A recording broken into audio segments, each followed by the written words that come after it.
Hey, this is Hayden Gillum. Thanks for watching MotoAmerica on YouTube. Make sure to like and subscribe. Danilo Petrucci looking to get back to his winning ways. The question is, can anybody control your pole sitter, Jake Gagne? Away we go. Cam Peterson looked like he got a good launch from the second spot in the grid, but position on the racetrack goes to Jake Gagne, so he's going to be number one. But look at Petrucci trying to sweep around the outside. Petrucci now switches back to the inside. He goes around Cameron Peterson.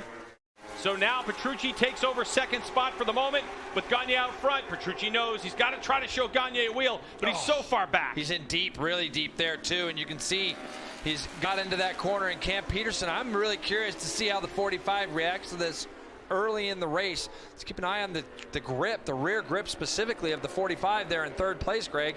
Possibly just behind them. But right now, that gap, it's appearing, and Petrucci makes another mistake out of turn 6.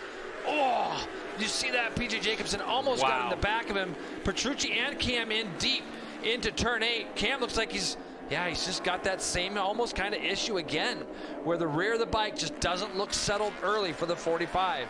1000 RR, the older model, getting after it. And look, the mistakes that you're seeing, you can see that from Cam there, but the mistakes that you see these guys making into corners is because the pace is so hard at the front. And this is going to be Petrucci coming out of turn 6, gets out there a little bit wide. You see those guys getting the drive. It's very difficult for Danilo to then go back past Cam because it's not the easiest place to pass. And when you got a guy like Petrucci who's so good under braking, you have to kind of get smart with where you want to try to make a pass. It could be on a switchback. So they're going through turn 3 now. And if he can get himself close enough out of turn 4, this next left-hander, he might be able to squeeze up underneath Petrucci into 5, but that's where it's going to happen. Now, Gagne only went out 2/10, 30.4. You know, the thing I'm seeing right now, the thing that's impressed me the most about this team is that they've always been able to have one of their riders up there, and that's Max Flinders, who was running up ahead of that battle that we saw earlier. He was running 9th, was Max, and yesterday Max Flinders was running 8th at one point in our Superbike race, and right when I was going to make a call about that yesterday, his bike broke, or he had a problem where he came down pit lane, so that's a shame for Max.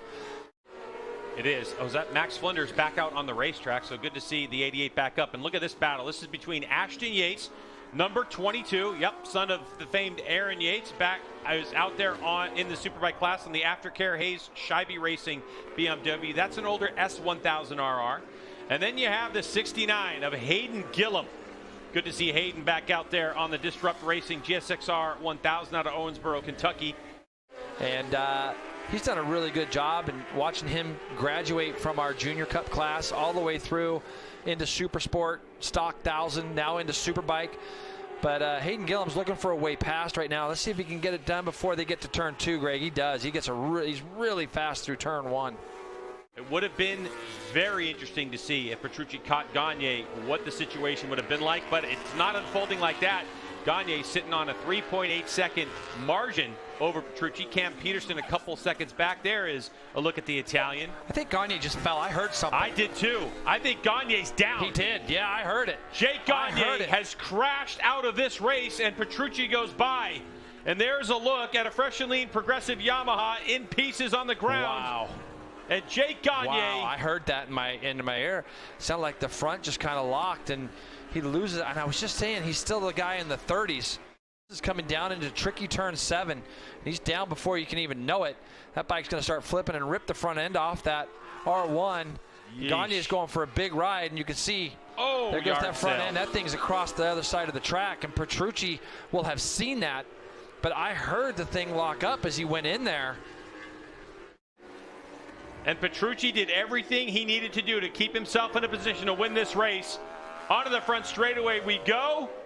And Danilo Petrucci, fist in the air, takes a checkered flag and his 4th MotoAmerica Medallia Superbike race win. Here comes Cameron Peterson on that fresh and lean progressive Yamaha. He'll take second spot. And Tytler Cycles gets to celebrate again on the podium with PJ Jacobsen taking the checkered flag. He'll be 3rd.